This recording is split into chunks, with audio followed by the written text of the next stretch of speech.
Hi and welcome to W.I.S.S.PE.R. We are here today with Yiman Wang. Thank you, Yiman, for joining us today. Thank you, Elisa. Yiman is Professor of Film and Digital Media and Kenneth Corday Family Presidential Chair in Writing for Television and Film at the University of California, Santa Cruz. She is author of the book Remaking Chinese Cinema Through the Prism of Shanghai, Hong Kong and Hollywood, and of the monograph To Be an Actress, Labor and Performance in Anna May Wang's Cross-Media World that has been published in 2024, and you can see it right here. So my first question concerns both of your books in a way.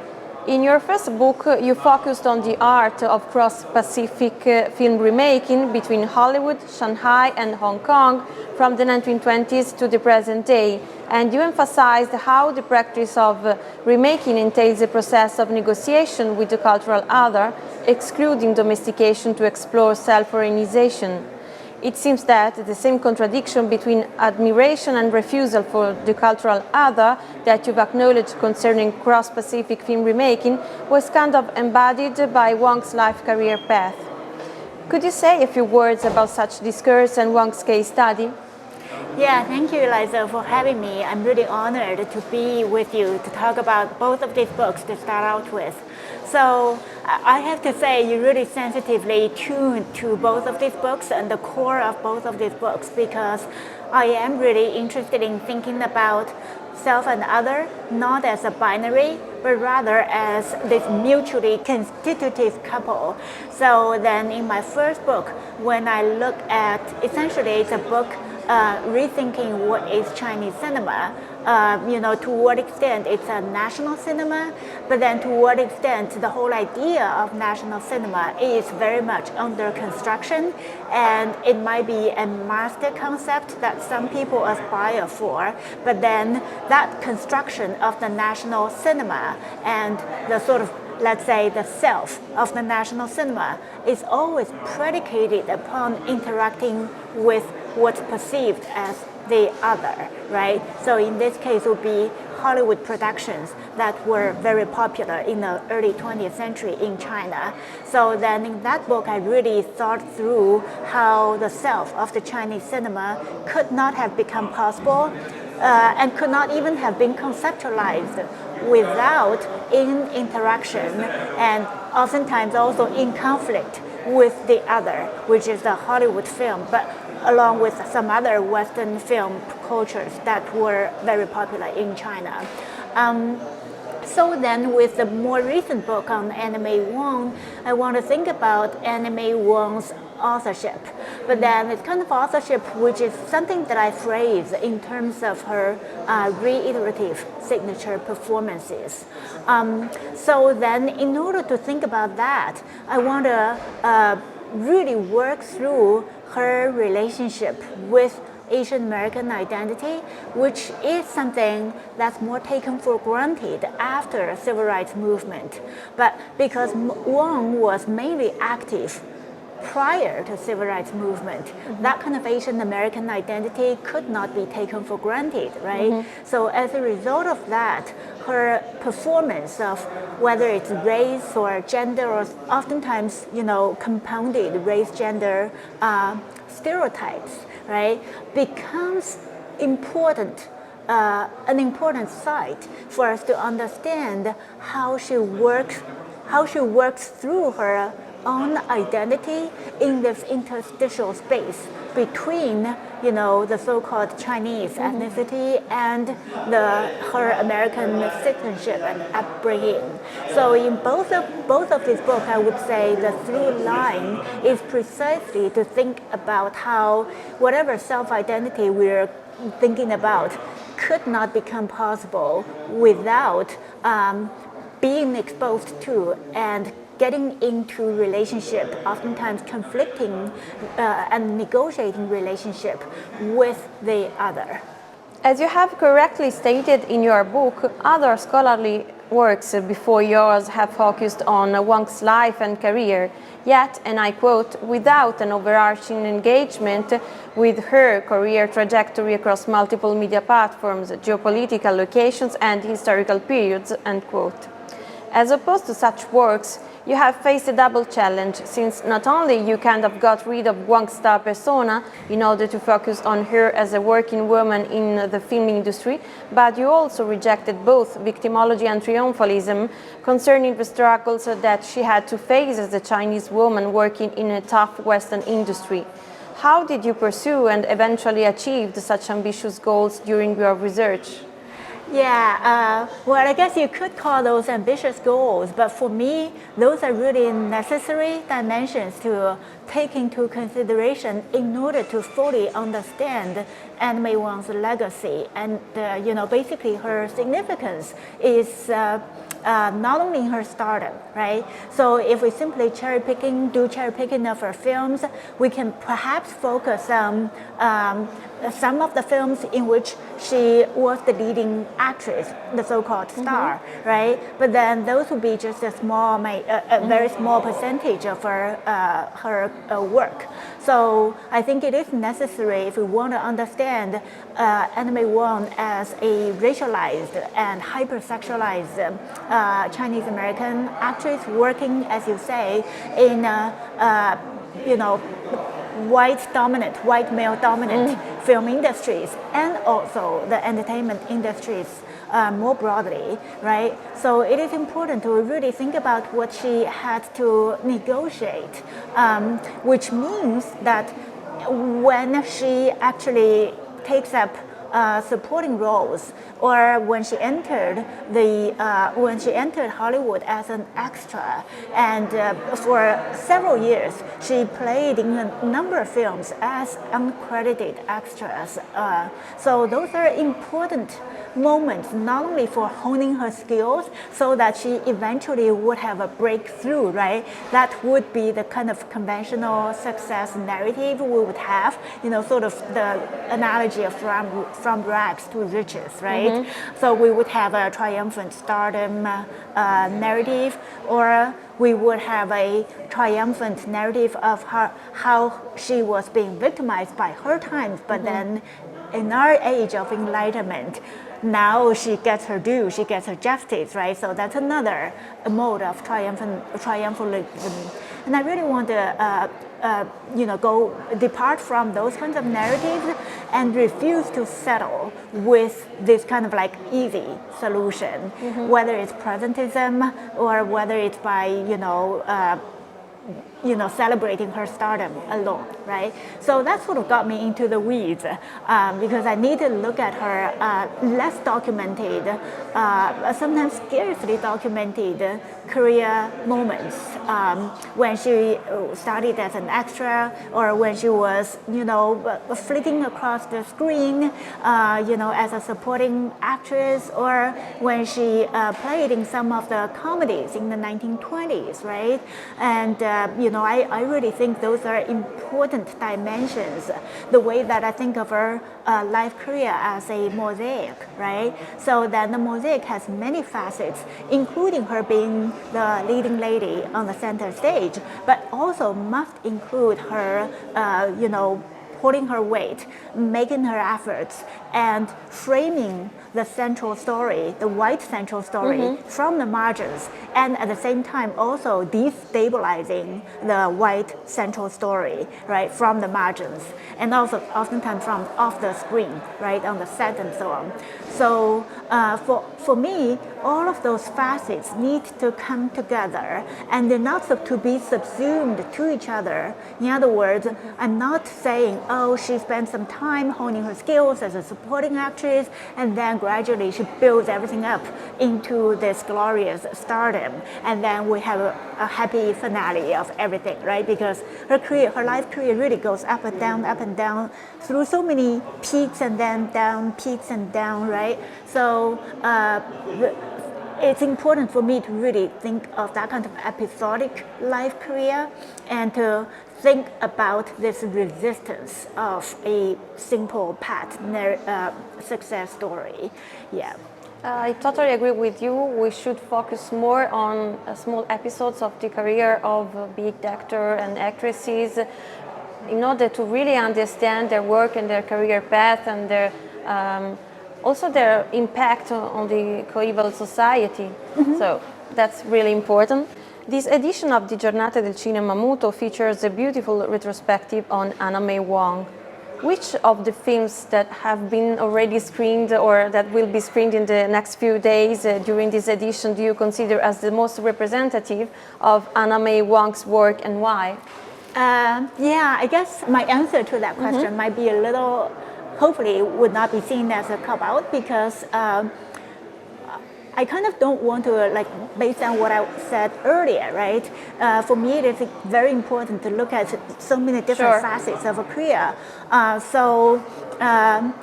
If you're talking about the production value, if you're talking about the screen time that she has, then obviously Song or Show Life that we saw last night, and then the upcoming Pavement Butterfly, both of these films are her star vehicles in Europe, right? Sure. So we can very easily see that she gets more time and she gets more space to actually, you know, demonstrate her charm as an actress, right?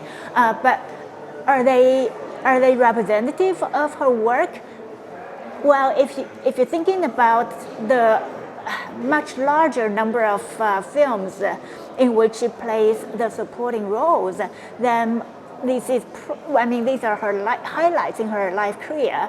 But I wouldn't know that I want to call them representative.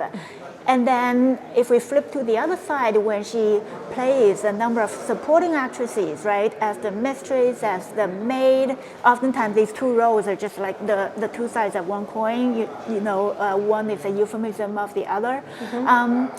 So are those more representative? It's also hard to say, because how do I say this? Because I think the idea of being representative itself is something that I kind of struggle with, right? Okay, because when you say certain moment is representative of our life career, then that's already suggesting that, you know, we should pay attention to that, and oftentimes to the exclusion of other dimensions or other perspectives, right? So again, you're just going it's kind of labeling something in a way. Yeah, exactly. It's restrictive in a way. Exactly. So I would, if I could, I would stay away from that kind of labeling and really try to maintain a mosaic kind of perspective on her life career.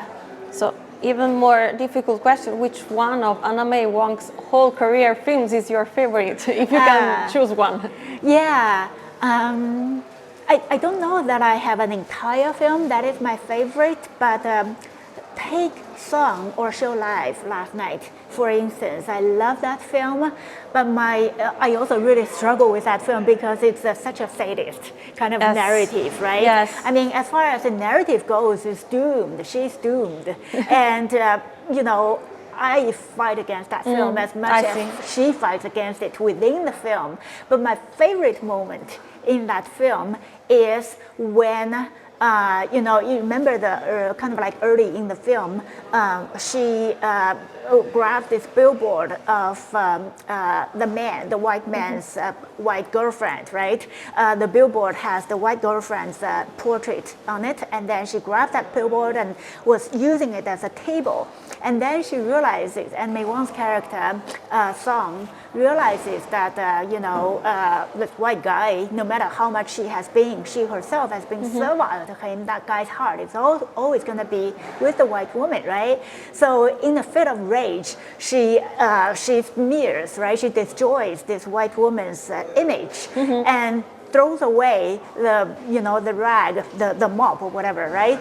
And then basically, you know, throws up her hand and goes upstairs, and then, you know, that is one moment where she seems to indicate, I'm done with this, I'm so through, I'm so tired of this crap, right? That is a moment I feel like, you know, it's almost like you know the film Get Out, right? So in that film, it is very kind of like a sci-fi dystopic film about the white exploitation of the black body in this kind of like sci-fi-esque scenario. The white people are literally snatching the black bodies and then sort of rehabiting black bodies with the white souls and behavior, right? And then you come across these black bodies or the black characters whose bodies have already been re-inhabited by the white spirits. And the only moment where the black spirit, the black rage comes out is when they're captured by the flashlight. And then all of a sudden their black rage comes out, right? I feel like when Anime Wang, in that moment, it's almost like her rage is really suffusing the screen. Yes. But of course, ultimately, again, she has to be tamed by the narrative again. But I feel like there are moments where she as Anime Wang, as an actress, sort of breaks away from that kind of narrative.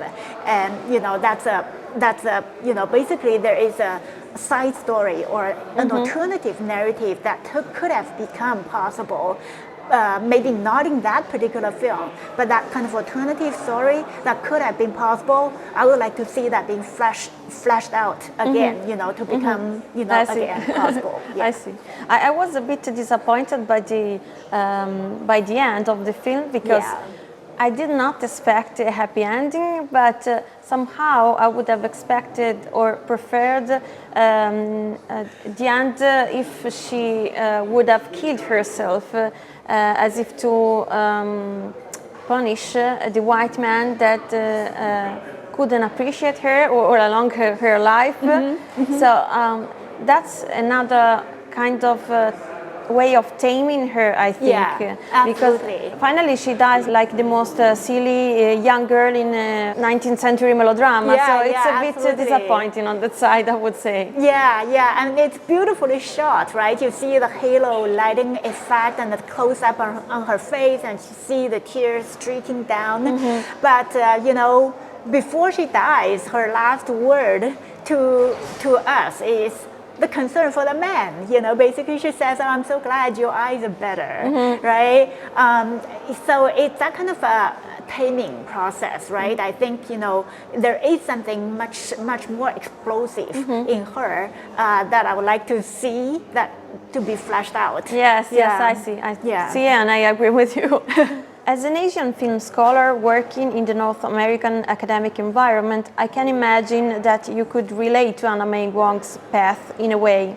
But I wonder how much and how you may have felt distant from her instead.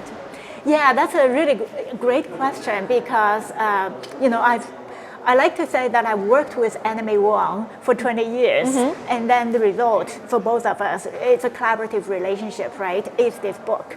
I don't want to be presumptuous in saying that. The reason that I say that is, you know, at the very beginning, I thought I could do a quick book about Anime Wang because, you know, 20 years ago, when you look at IMDb, she has some films listed, right? She has some theater work listed, but it was very limited, and the list has keeping on growing and growing, right?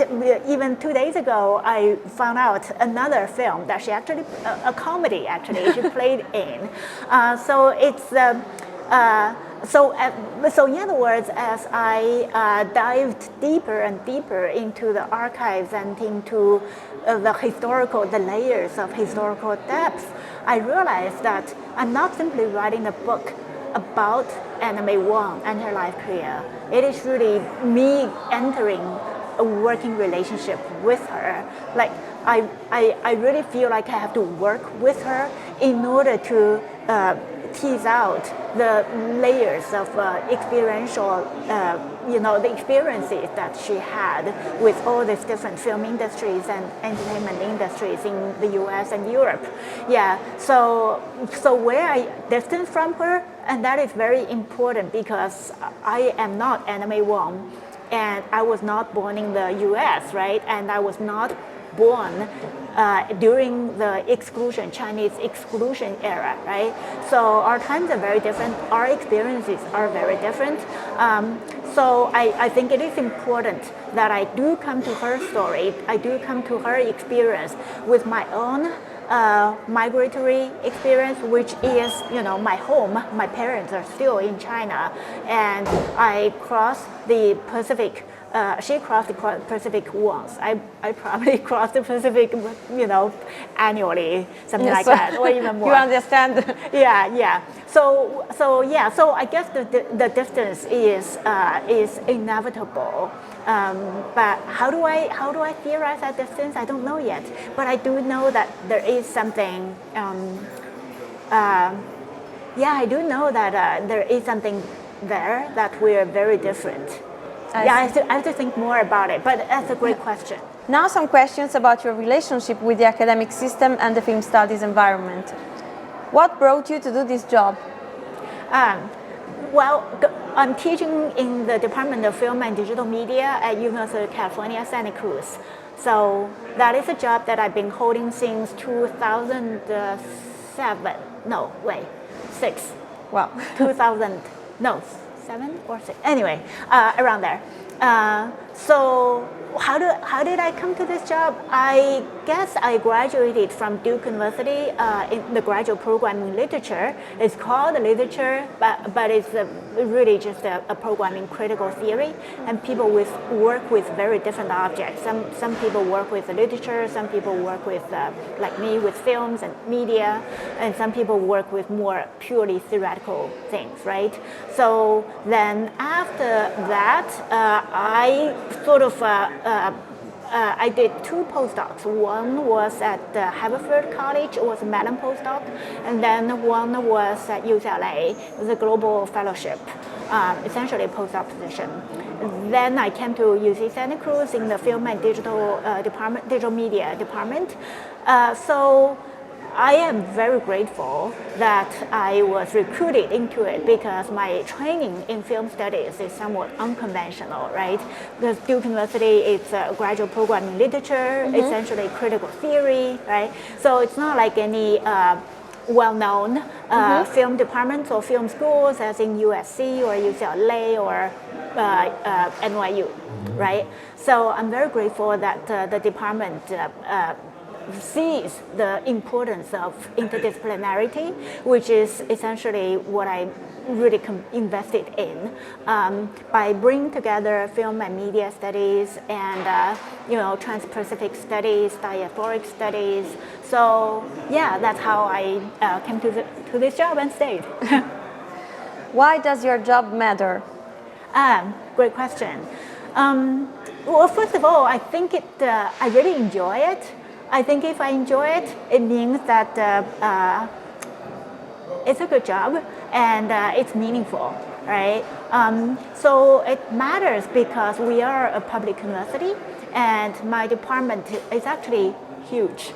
We have something like 400, anywhere between 400 to 600 film majors who are undergrads. And this is on top of our MFA program and PhD program, right? So, which means that we educate a large number of students who are either want to be film critics or want to be filmmakers or media makers more generally, right? So many of them do move on to do these kinds of, to take up these kinds of jobs. So it matters in the sense that I get to teach classes in international cinema, classes on race and gender, sexuality. And by doing so, you really have an impact on the society. Yeah, exactly. So that's essentially what I'm coming to. So when we teach these classes, we teach the methods, we teach the ways of understanding films, understanding films in a broader framework, right? So that's where, it's important, because you're basically teaching them how to do things, how to think and how to make. Expectations versus reality. What aspects of your job exceeded your expectations and what disappointed you instead? I should say what's exceeding my I don't know if it's exceeding my expectations because I do expected this, and so it did meet my expectations, which is I have a free reign in basically teaching, doing my research. I am free to do whatever kind of research, and I feel very supported by the department and the division, which is the arts division and the university in general. And in terms of teaching, I also feel like I can teach in fields that I'm really interested in. So yeah, I guess it's a good match. And disappointments, well, I can't think of that many. Okay, yeah. That's great. Yeah. Lucky you. Yeah. Concerning the career/private life balance, do you feel that the academic career is sustainable for women as it is nowadays? Yeah, that's a tough question because women in academia, they do have to do a lot of things, right? And yeah, it's not just about research teaching, but also service, right? So, and is it sustainable? Well, tough. Probably it's not yet sustainable. We are doing some progress, let's say. We try, yeah. We try to make things more sustainable. We try to make things more equitable. Yes. What do you do to relax when you feel like you are stressed out because of the many administrative tasks, etc.? Yeah. I love hiking. Any chance, I mean, luckily again, I'm in Santa Cruz. So Santa Cruz, if you know the geography, on the one side is Pacific, on the other side it's the mountains, the hills. So we had lots of trails. We have lots of wildlife. And I'm just feeling so lucky to be at home in that kind of environment. So I love walking. Anytime I get it, and the campus is actually on top of the hills, right? Wow. So I would go to work maybe by the campus bus or something because I don't want to appear to the students like a disheveled owl or something, right? Yeah, but then I would walk back down all the way downhill, and I can see the Pacific Ocean just laid out, And you can feel inspired by nature. Yeah, exactly. Yeah, it's just so amazing to be immersed in that kind of spectacular environment. So I love hiking, and I wish I would have a cat who would hike with me. Yeah. The perfect companion for hiking. Exactly. Especially, inspired by the film that we just saw, right? It's As Winter Begins, right? It's from a dog's perspective and how the dog is enjoying the snowy landscape with Mary. I don't know, for a dog, maybe it's an owner. I'm never no owner of a cat, right? Because cat owns it. Cats own you instead of, I see. Yeah. What would it be your advice to a young woman willing to pursue the academic career today? Yeah. Well, first of all, everyone who wants to enter and stay in the academic career needs to be warned that it is a very competitive domain. And I wouldn't want to say it's rat race, but it is very competitive, and someone has to really, really enjoy their work, their research, their teaching, and even come to learn to enjoy service. Yeah, so embrace for it. I see. Yeah, and try to make it better. Okay, that's good. Yeah. What was your B plan, if you had any, or what would you have liked to do if not your actual job? Well, I could not imagine living without film or reading about film. So I think even if I don't do a job that's so focused on it, I would still do something related to that. And that's one of the two big passions of my life. And the other big passion, as many of my friends know, is cats, animals, especially cats. So could I do something about that? I don't know yet, but to be on a more serious note, I have a lot of interests, and I love traveling.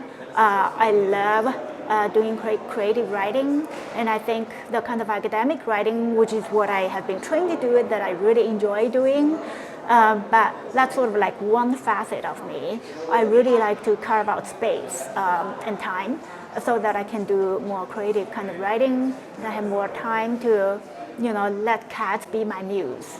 What's next, if you would like to disclose your next project? Yeah, so I have several. So one of the next projects has to do with early Asian American film cultures.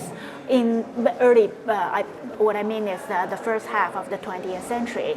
And that's something really building upon my Anime 1 work. I feel that it is important for us to have a larger picture of this very scarcely documented Asian American filmmaking, film going, film distribution, all of the bigger picture that is so much integral of American cinema. But then so far we still talk about American cinema as if it were Hollywood, right? Mm-hmm. Yeah, so I think it is important. I think my next project would like to make an intervention so that American cinema would be revealed as something that's inherently heterogeneous but has become homogenized.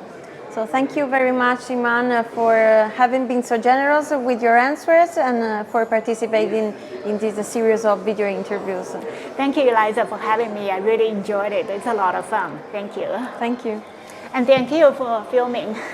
Thank you.